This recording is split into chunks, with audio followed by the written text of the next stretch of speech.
Hi, welcome back to the channel. Are you stepping into your first clinic as an RMT? You might think you're just starting a new job, but if you're working as an independent contractor, your role is very different from being an employee. There's definitely a learning curve, and I've seen a lot of RMTs struggle with this transition. Today, I'm going to break down what it really means to be an independent contractor in a clinic and what's expected of you and how to set yourself up for success. If you're not sure about your clinic's policies and how this affects your role, or maybe how to manage your own taxes and income as a self-employed RMT, then stick around. This video's for you. I've seen many RMTs come from an employee-based background where your schedule is set for you, you've got a steady paycheck, taxes are automatically deducted, and your employer handles a lot of your scheduling and time off. But as an independent contractor, you are your own business. No one is paying you a salary, and you earn based on the patients that you see. You are responsible for setting aside your income tax, CPP, and GST. You aren't hired like an employee. You're contracted to provide a service.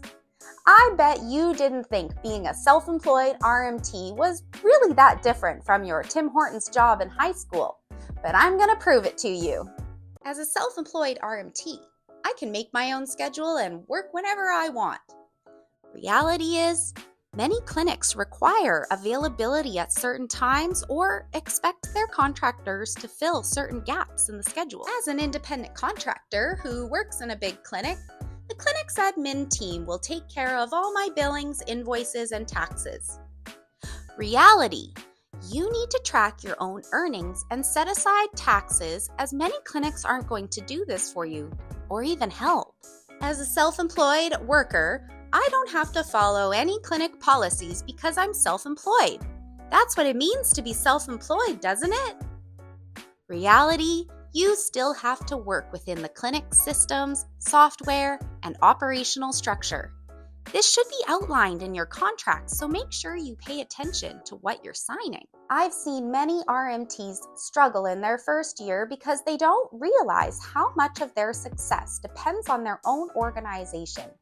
If you don't have a plan for financial tracking and taxes, your ability to adapt to a clinic structure will be difficult.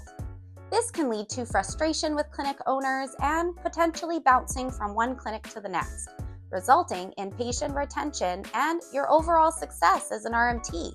So, shifting your mindset early will help to avoid frustration and help you stay on top of your responsibilities. Okay, I've mentioned about tracking your own billings and taxes, but isn't that why you're working in a clinic? Most clinics are going to provide an administrative service that will benefit your patients. They're kind of the go-between for you, helping you manage your patients and staying on track.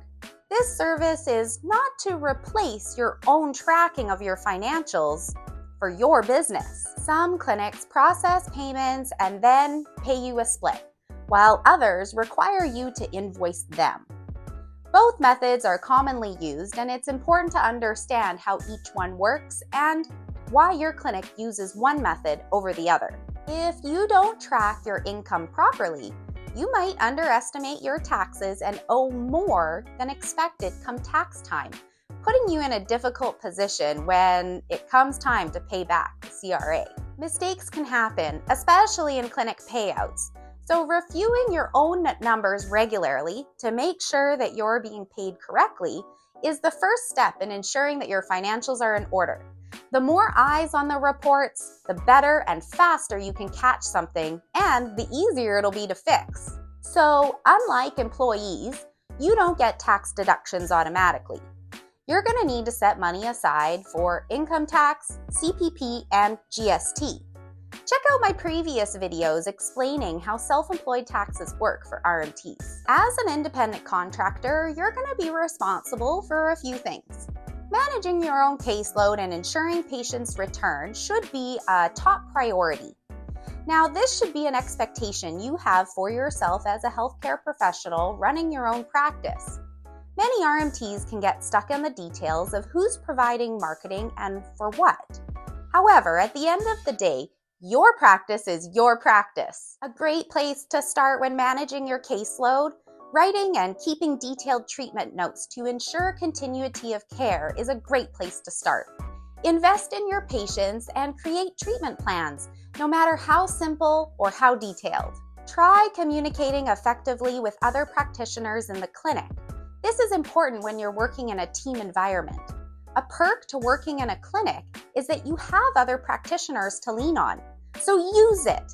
Build a rapport with your fellow RMTs for the best service for your patients. Unlike an employee who may be assigned clients, you're going to be expected to build your own patient relationships and encourage rebooking.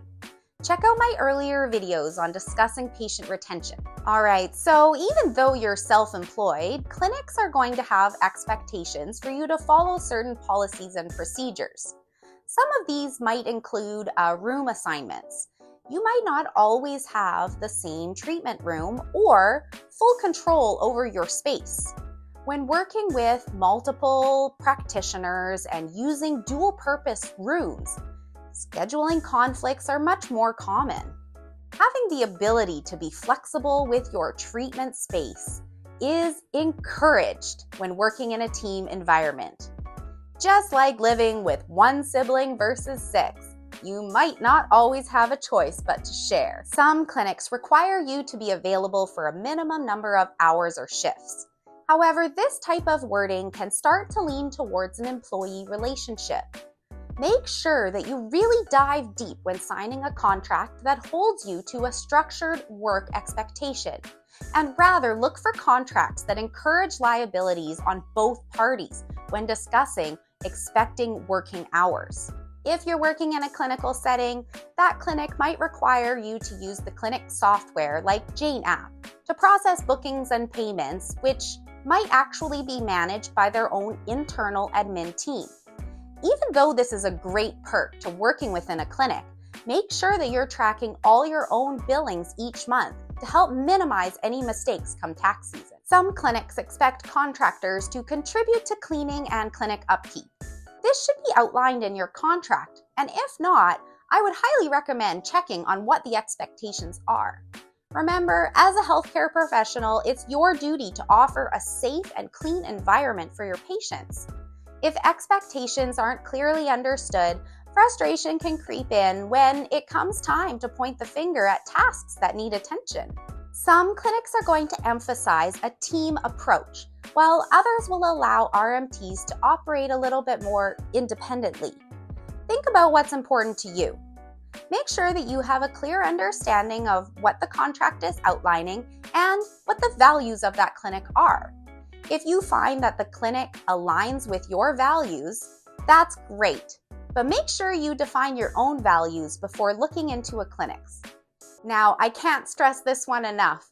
Communicate openly with clinic owners and other practitioners to avoid misunderstandings when starting to integrate your practice into that clinical setting.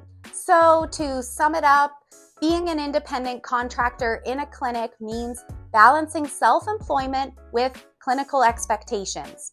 The more you understand your role, the smoother your transition will be. Take the time to get familiar with the clinic policies, what your contract outlines, and your financial responsibilities early on. Trust me, it'll save you a lot of stress down the road. In part 2, I'm going to dive deeper into navigating some of those clinic policies and team expectations so that you can integrate your practice more smoothly into the clinic without sacrificing your independence. So make sure to subscribe on YouTube so you don't miss out. See you next time!